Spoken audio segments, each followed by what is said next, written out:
سلام به همه دوستان عزیزم.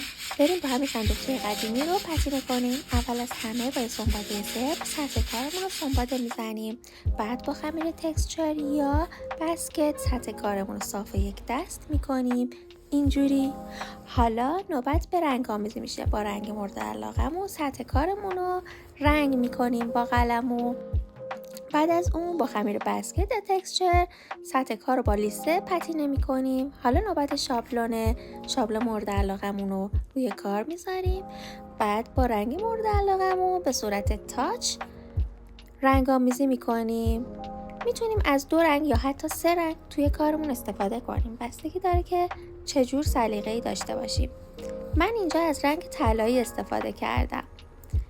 رنگ طلایی رو خیلی کم به بعضی از نقاط صندوقچه‌ام زدم. اینم از انتهای کار. امیدوارم دوست داشته باشید.